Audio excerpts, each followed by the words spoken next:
ಮಕ್ಕಳೇ, welcome back to my channel. ಇವತ್ತಿನ ವಿಡಿಯೋದಲ್ಲಿ ನಾವು 3ನೇ ತರಗತಿಯ ಕನ್ನಡ ಪುಸ್ತಕವಾದ ಸವಿಕನ್ನಡ ಭಾಗ 1 ಈ ಪುಸ್ತಕದಲ್ಲಿನ ಚಿಗುರು ಪಾಠ. ಓಕೆ, ಇದು ಪಾಠ 5 ಚಿಗುರು ಅಂತ ಹೇಳಿ. ಈ ಪಾಠದ ಪ್ರಶ್ನೋತ್ತರಗಳು ಹಾಗೂ ಎಲ್ಲ ಭಾಷಾಭ್ಯಾಸ ಮತ್ತು ವ್ಯಾಕರಣ ಮಾಹಿತಿಗಳನ್ನು ನಾವು ನಮ್ಮ ವಿಡಿಯೋದಲ್ಲಿ ಇವತ್ತು ನೋಡೋಣ. ಮಕ್ಕಳೇ, ಸ್ವಾಗತ. ನಡೀರಿ ವಿಡಿಯೋನ ಸ್ಟಾರ್ಟ್ ಮಾಡೋಣ. ಮೊದಲಿಗೆ ಅಭ್ಯಾಸ. ಅದರಲ್ಲಿ ಮುಖ್ಯ ಪ್ರಶ್ನೆ ಒಂದು ಪದ ಅಥವಾ ವಾಕ್ಯದಲ್ಲಿ ಉತ್ತರ ಬರೆಯಿರಿ ಅಂತ ಇದೆ ಮಕ್ಕಳೇ. ಫಸ್ಟ್ ಕ್ವಶನ್, ಮೊದಲನೆಯ ಪ್ರಶ್ನೆ, ಶಾಲಾ ಪತ್ರಿಕೆಯ ಹೆಸರೇನು? ಶಾಲಾ ಪತ್ರಿಕೆಯ ಹೆಸರು ಚಿಗುರು. ಪ್ರಶ್ನೆ 2, ನಮ್ಮ ನಾಡಹಬ್ಬ ಯಾವುದು?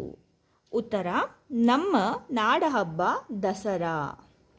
ಪ್ರಶ್ನೆ 3, ಹಣ್ಣುಗಳ ರಾಜ ಯಾರು? ಉತ್ತರ, ಹಣ್ಣುಗಳ ರಾಜ ಮಾವು. ಪ್ರಶ್ನೆ 4, ವಿವೇಕಾನಂದರ ಬಾಲ್ಯದ ಹೆಸರೇನು? ಉತ್ತರ, ವಿವೇಕಾನಂದರ ಬಾಲ್ಯದ ಹೆಸರು ನರೇಂದ್ರ. ಪ್ರಶ್ನೆ 5, ಜೋಗ ಜಲಪಾತ ಎಲ್ಲಿದೆ? ಉತ್ತರ, ಜೋಗ ಜಲಪಾತ ಶಿವಮೊಗ್ಗದ ಸಾಗರ ತಾಲೂಕಿನ ಜೋಗ ಹಳ್ಳಿಯಲ್ಲಿದೆ. ಪ್ರಶ್ನೆ 6, ಈ ಪತ್ರಿಕೆಯಲ್ಲಿ ಸತೀಶ್ ಬರೆದಿರುವ ಲೇಖನದ ಹೆಸರೇನು? ಉತ್ತರ, ಈ ಪತ್ರಿಕೆಯಲ್ಲಿ ಸತೀಶ್ ಬರೆದಿರುವ ಲೇಖನ ಜಲಪಾತ. ಪ್ರಶ್ನೆ 7, ಚಿಗುರು ಪತ್ರಿಕೆಯಲ್ಲಿ ನಿನಗೆ ಇಷ್ಟವಾದ ಬರಹ ಯಾವುದು? ಚಿಗುರು ಪತ್ರಿಕೆಯಲ್ಲಿ ನನಗೆ ಇಷ್ಟವಾದ ಬರಹ ಮಾಲಾಳ ಬರಹ. ಓಕೆ, ಈಗ ಮುಖ್ಯ ಪ್ರಶ್ನೆ ಹೊಂದಿಸಿ ಬರೆ ಅಂತ ಇದೆ ಮಕ್ಕಳೇ. ಇಲ್ಲಿ ಲೇಖಕರ ಹೆಸರು ಮತ್ತು ಇಲ್ಲಿ ಲೇಖನದ ಹೆಸರು ಅಂತ ಕೊಟ್ಟಿದ್ದಾರೆ. ಇಲ್ಲಿ ಮಾಲಾ, ಥಾಮಸ್, ಬೇಗಂ ಮತ್ತು ವಿನಾಯಕ ಅಂತ ಕೊಟ್ಟಿದ್ದಾರೆ. ಇಲ್ಲಿ ಇವರು ಬರೆದಂತಹ ಬರಹದ ಯಾವ ಬರಹ ಬರೆದಿದ್ದಾರಲ್ಲ ಅದಕ್ಕೆ ಇದನ್ನು ನಾವು ಮ್ಯಾಚ್ ಮಾಡಬೇಕಾಗತ್ತೆ. ಮಾಲಾ ಯಾವುದು ಬರಹ ಬರೆದಿದ್ದಾಳೆ? ನಿಮಗಿದು ತಿಳಿದಿರಲಿ. ಓಕೆ, ಇದನ್ನು ಬರೆದಿದ್ದಾಳೆ ನೋಡಿ. ಇದು ಫಸ್ಟ್ ಒನ್ ಇದು. ಓಕೆ, ನೋಡಿ ಇಲ್ಲಿ ಮಾಲಾ ನಿಮಗಿದು ತಿಳಿದಿರಲಿ. ಓಕೆ, ಇದ್ರ ಮುಂದೆ ಸರಿಯಾದ ಉತ್ತರವನ್ನು ಬರಿಬೇಕು. ಥಾಮಸ್ ಇದು ನಾಡಹಬ್ಬ ಅಂತ ಬರೆದಿದ್ದಾರೆ. ಯಾವ ಬರಹ? ನಾಡಹಬ್ಬ ಎನ್ನುವ ಬರಹವನ್ನು ಬರೆದಿದ್ದಾರೆ. ಅದಕ್ಕೆ ಥಾಮಸ್ ನಾಡಹಬ್ಬ ಇದ್ರ ಮುಂದೆನೇ ಇಲ್ಲಿ ಬರಿಬೇಕು. ಬೇಗಂ ಗಾದೆ. ಓಕೆ, ಇದು ಥರ್ಡ್ ಒನ್. ಬೇಗಂ ಗಾದೆ. ವಿನಾಯಕ ಸ್ವಾಮಿ ವಿವೇಕಾನಂದ ಎಂಬ ಲೇಖನದ ಬಗ್ಗೆ ಲೇಖನವನ್ನು ಬರೆದಿದ್ದಾರೆ. ಓಕೆ, ಅದನ್ನು ಇಲ್ಲಿ ಸ್ವಾಮಿ ವಿವೇಕಾನಂದ ಇದ್ರ ಮುಂದೆ ಇಲ್ಲಿ ಬರಿಬೇಕಾಗುತ್ತೆ ಮಕ್ಕಳೇ. ಓಕೆ, ಈಗ ನೋಡಿ ಇಲ್ಲಿ ಸಾಮರ್ಥ್ಯಾಧಾರಿತ ಚಟುವಟಿಕೆಗಳಲ್ಲಿ ಮುಖ್ಯ ಪ್ರಶ್ನೆ ಈ ಹೇಳಿಕೆಗಳಲ್ಲಿ ಸರಿಯಾದುದಕ್ಕೆ ಸರಿ ಗುರುತನ್ನು, ತಪ್ಪಾಗಿದ್ದರೆ ತಪ್ಪು ಗುರುತನ್ನು ಹಾಕುವಂತ ಇದೆ. ಅದರಲ್ಲಿ ಮೊದಲನೇದು ಫಸ್ಟ್ ಒನ್, ತಪ್ಪಿಲ್ಲದೆ ಚೆನ್ನಾಗಿ ಕಾಣುವ ರೀತಿಯಲ್ಲಿ ಬರೆಯಬೇಕು. ಇದು ಸರಿ. ಸರಿ ತಪ್ಪನ್ನು ಹಾಕಿ ಅಂತ ಹೇಳಿದ್ದಾರೆ. ಎರಡನೇದು, ಸುಲಭವಾಗಿ ಓದಲು ಮತ್ತು ಓದಿದ್ದು ಅರ್ಥವಾಗುವಂತೆ ಬರೆಯಬೇಕು. ಇದು ಸರಿ. ಮೂರನೇದು, ಪದಗಳಲ್ಲಿನ ಅಕ್ಷರಗಳನ್ನು ಒಂದೇ ಗಾತ್ರದಲ್ಲಿ ಬರೆಯಬಾರದು. ಇದು ತಪ್ಪು. ಒಂದೇ ಗಾತ್ರದಲ್ಲಿ ಬರೆಯಬೇಕು. ಓಕೆ, ನಾಲ್ಕನೇದು, ಪದದಲ್ಲಿನ ಅಕ್ಷರಗಳು ಒಂದಕ್ಕೊಂದು ತಾಕದಂತೆ ಹಾಗೂ ನಡುವೆ ಸ್ಥಳ ಬಿಡದಂತೆ ಬರೆಯಬೇಕು. ಇದು ತಪ್ಪು. ಪದಗಳ ನಡುವೆ ಸ್ಥಳವನ್ನು ಬಿಡದೆ ಬರೆಯಬೇಕು. ಇದು ತಪ್ಪು. ಓಕೆ, ಈಗ ಆರನೇದು, ಅಕ್ಷರ ಹಾಗೂ ಸಾಲುಗಳು ಓರೆಯಾಗಿರಬಾರದು. ಸರಿ. ಈಗ ಮುಖ್ಯ ಪ್ರಶ್ನೆ ಈ ಸಾಲುಗಳನ್ನು ಸರಿಯಾದ ರೀತಿಯಲ್ಲಿ ಬರೆ ಅಂತ ಕೊಟ್ಟಿದ್ದಾರೆ. ನಾಡ ನಮ್ಮ ಹಬ್ಬ ದಸರಾ.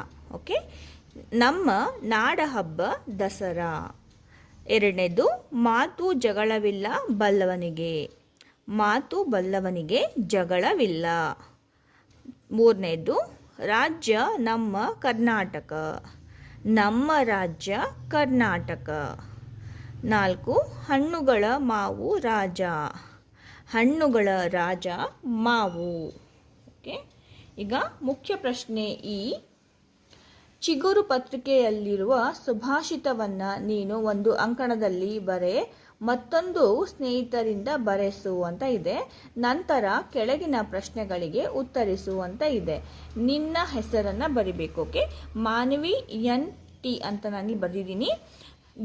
ಗೆಳತಿಯ ಹೆಸರು ಅಮೀಷಾ, ವೈಭವಿ ಮತ್ತು ಶಿಲ್ಪ. ಓಕೆ, ಇಲ್ಲಿ ನಿಮ್ಮ ಹೆಸರನ್ನು ಬರಿಬೇಕು. ಇಲ್ಲಿ ನಿಮ್ಮ ಸ್ನೇಹಿತರ ಅಥವಾ ಸ್ನೇಹಿತೆಯರ ಹೆಸರನ್ನು ಇಲ್ಲಿ ಬರಿಬೇಕಾಗುತ್ತೆ ಮಕ್ಕಳೇ. ಇಲ್ಲಿ ಕೆಲವೊಂದು ಪ್ರಶ್ನೆಗಳನ್ನು ಕೇಳಿದ್ದಾರೆ, ಅದಕ್ಕೆ ನಾವು ಉತ್ತರವನ್ನು ಬರಿಬೇಕು. ಫಸ್ಟ್ ಪ್ರಶ್ನೆ, ಯಾರ ಬರಹ ಚೆನ್ನಾಗಿದೆ? ಓಕೆ, ಉತ್ತರ ತನ್ವಿಯ ಬರಹ ಚೆನ್ನಾಗಿದೆ. ಸೆಕೆಂಡ್ ಕ್ವಶನ್, ಬರಹ ಚೆನ್ನಾಗಿದೆ ಎನ್ನಲು ಒಂದು ಕಾರಣ ಕೊಡು. ಅಕ್ಷರಗಳು ಸ್ಪಷ್ಟವಾಗಿ ಅರ್ಥವಾಗುವ ಹಾಗೆ ಇವೆ. ಓಕೆ, ಚೆನ್ನಾಗಿದೆ ಅಂತ ಅನ್ನಕ್ಕೆ ಏನಾದರೂ ರೀಸನ್ ಕೊಡಿ ಅಂದಿದ್ದಾರೆ. ಅಕ್ಷರಗಳು ಸ್ಪಷ್ಟವಾಗಿ ಮತ್ತು ಅರ್ಥವಾಗುವ ಹಾಗೆ ಇವೆ, ಅದಕ್ಕೆ ಬರಹ ಚೆನ್ನಾಗಿದೆ. ಬರಹ ಚೆನ್ನಾಗಿಲ್ಲ ಎನ್ನಲು ಒಂದು ಕಾರಣ ಕೊಡು ಅಂತ ಇದೆ. ಯಾಕೆ ಇಲ್ಲಿ ಚೆನ್ನಾಗಿತ್ತು ಅಂತ ಹೇಳೋಕ್ಕೆ ಒಂದು ರೀಸನ್, ಇಲ್ಲಿ ಅಕ್ಷರಗಳು ಚೆನ್ನಾಗಿಲ್ಲ ಅನ್ನೋದಕ್ಕೆ ಒಂದು ರೀಸನ್ ಕೊಡಬೇಕು. ಅಕ್ಷರಗಳು ಒಂದೇ ಗಾತ್ರದಲ್ಲಿ ಇಲ್ಲ. ಓಕೆ, ಒಂದೇ ಗಾತ್ರದಲ್ಲಿ ಅಂದರೆ ಒಂದು ದೊಡ್ಡದು ಒಂದು ಚಿಕ್ಕದಾಗಿ ಬರೆದಿರ್ತಾರೆ. ಒಂದು ಅಕ್ಷರ ದೊಡ್ಡದು ಒಂದು ಅಕ್ಷರ ಚಿಕ್ಕದಾಗಿ ಬರೆದಿರ್ತಾರೆ. ಸೊ ಅದಕ್ಕೆ ನಾವು ಒಂದೇ ಗಾತ್ರದಲ್ಲಿ ಇಲ್ಲ, ಅದಕ್ಕೆ ಅವರ ಬರಹ ಚೆನ್ನಾಗಿ ಇರೋದಿಲ್ಲ.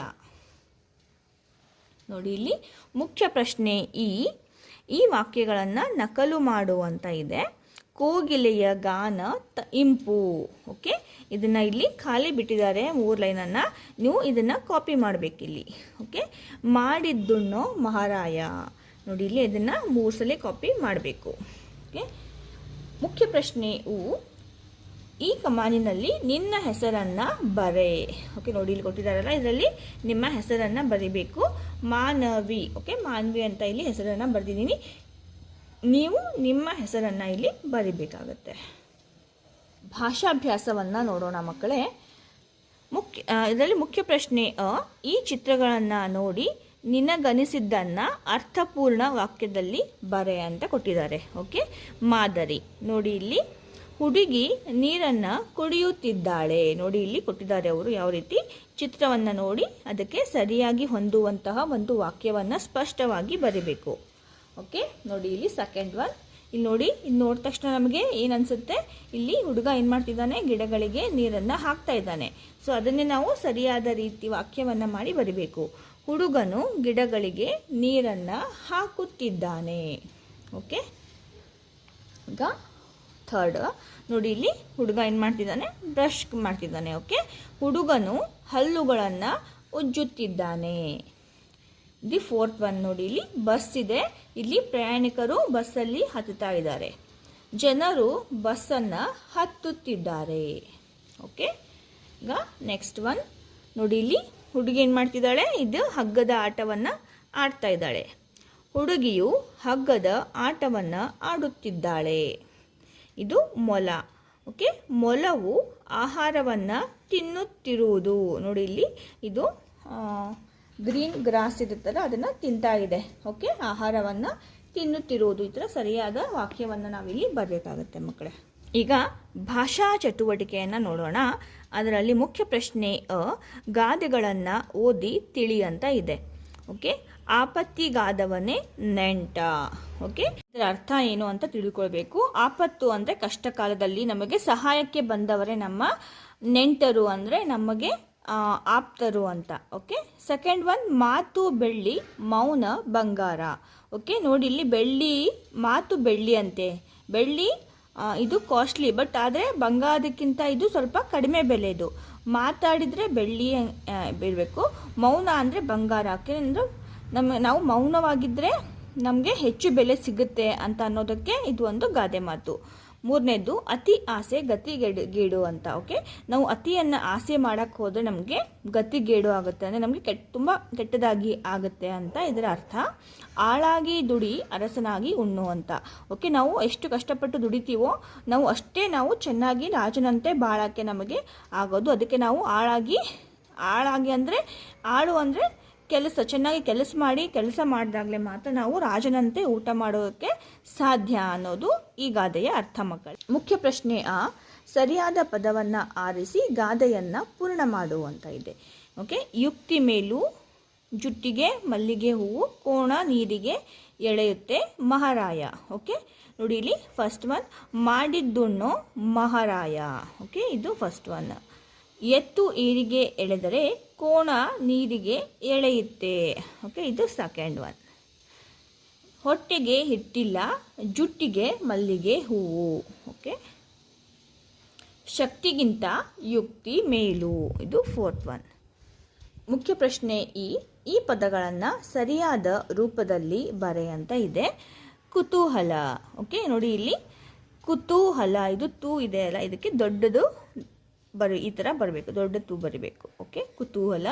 ಶಿಕ್ಷಕ ಅಂತ ಇದೆ, ಸಿ ಅಲ್ಲ, ಇದು ಶಿ ಅಂತ ಬರಿಬೇಕು, ಶಿಕ್ಷಕ. ಓಕೆ, ಶಂಖ ಶಿ ಬರಬೇಕು. ಜಾಲಪಾತ ಅಂತ ಇದೆ, ಜಾಲಪಾತ ಅಲ್ಲ, ಇದು ಜ ಆಗಬೇಕು, ಜಲಪಾತ. ನಿಡುಗಟ್ಟು ಅಂತ ಇದೆ, ನಿಡುಗಟ್ಟು ಅಲ್ಲ, ಇದು ನಡುಗಟ್ಟು. ಓಕೆ, ಇದು ಇದನ್ನು ನ ಮಾಡಬೇಕು. ಇಲ್ಲಿಗೆ ನಮ್ಮ ಇದು ಚಿಗುರು ಪಾಠದ ಎಲ್ಲ ಪ್ರಶ್ನೋತ್ತರ, ಭಾಷಾಭ್ಯಾಸಗಳು ಹಾಗೂ ವ್ಯಾಕರಣ ಮಾಹಿತಿ ಎಲ್ಲ ಮುಕ್ತಾಯವಾಗಿದೆ. ಐ ಹೋಪ್ ನಿಮಗೆ ಈ ವಿಡಿಯೋ ಇಷ್ಟ ಆಗಿದೆ ಅಂತ ಭಾವಿಸ್ತೀನಿ. ಇಷ್ಟ ಆಗಿದ್ದರೆ ಒಂದು ಲೈಕನ್ನು ಮಾಡಿ. ಇದೇ ರೀತಿಯ ಎಲ್ಲ ತರಗತಿಯ ಕನ್ನಡ ನೋಟ್ಸ್ಗಳಿಗಾಗಿ ನಮ್ಮ ಚಾನಲನ್ನು ಸಬ್ಸ್ಕ್ರೈಬ್ ಮಾಡ್ಕೊಳ್ಳಿ. ಮತ್ತೆ ಸಿಗೋಣ ಮುಂದಿನ ಪಾಠದ ಪ್ರಶ್ನೋತ್ತರದ ವಿಡಿಯೋದೊಂದಿಗೆ. ಅಲ್ಲಿವರೆಗೂ ಟೇಕ್ ಕೇರ್, ಬಾಯ್ ಬಾಯ್.